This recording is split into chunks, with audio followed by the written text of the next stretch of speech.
don't want to go through a trial. You don't want to go through hard times.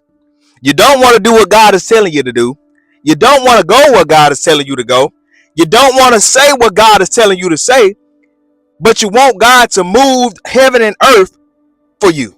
You want God to push this back, push that back, but you don't want to do nothing God is telling you to do. And a lot of times God is telling us to do these things or allowing us to go through these things is because he's trying to help us. It's because he's trying to steer us, continue to steer us in the right direction. I want to read this scripture to you.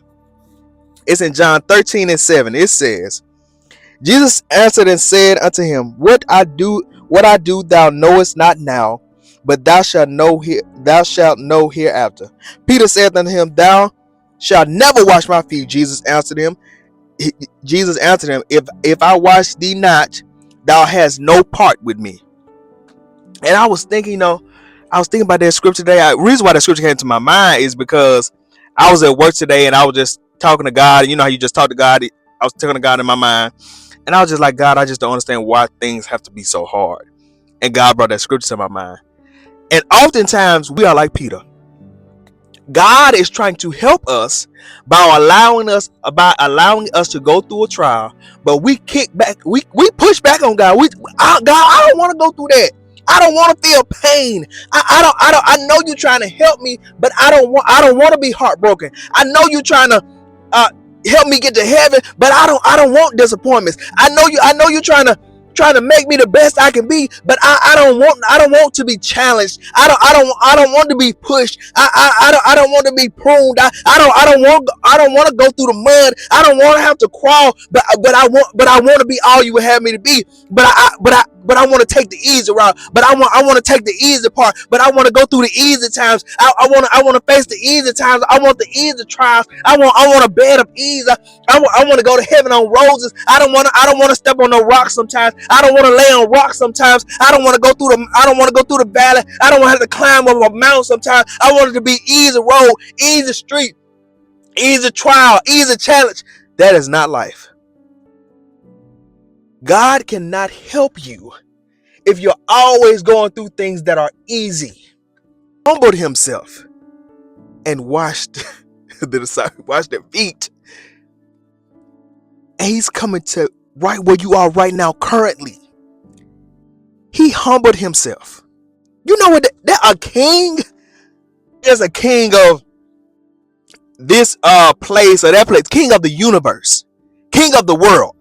And he got on his hands and his knees and washed feet that be on the ground. Look, you ain't hear what I'm saying.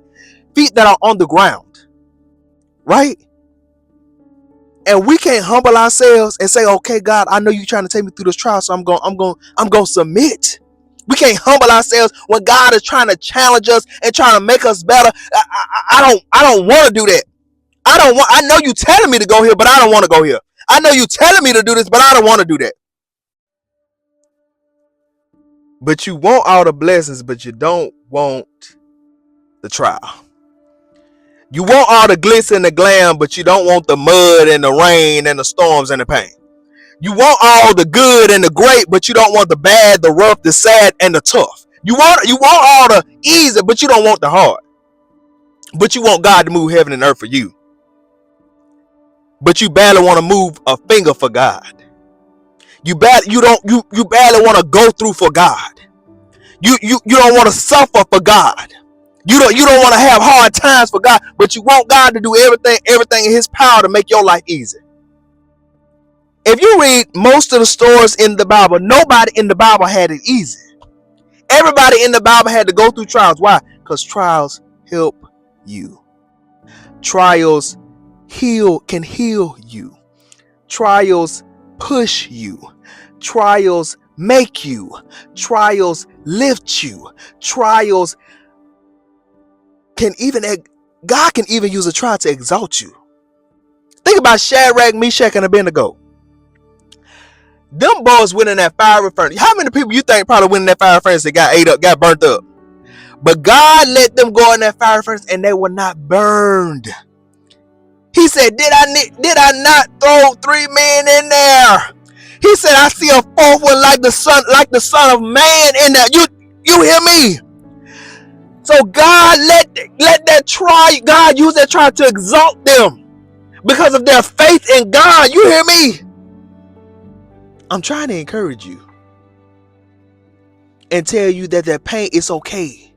I'm trying to encourage you and tell you that try is okay. I'm trying to encourage you and tell you that it's going to be okay. You don't understand now, but you're going to know after. We don't know why we go through the things we go through. We don't know why God chooses the trials he lets us go through. But one thing I can say, that he's a faithful God. One thing I can say is that God, even if you go, you're not going to be by yourself. You won't be alone. Just like when they was on that boat and Jesus was asleep. And they said, Master, do you not care that we perish? And he like, oh, you have little faith. Now, hold on. Now, why are you afraid when I'm on the boat with you? And I'm asking you the same question. Why are you afraid of that trial when God is walking right on the side of you? Why are you afraid of that challenge when God is going to get in the challenge with you? Why are you afraid of the fire when God got in the fire with Shadrach, Meshach, and Abednego? Why are you afraid of the storm when God was on the boat with the disciples? Why are you afraid? Go through it, get through it, and get to it. You hear me? Get to it, go through it, and get beyond it. He said he overcame the world so you can too. He's the blueprint. You just got to follow it.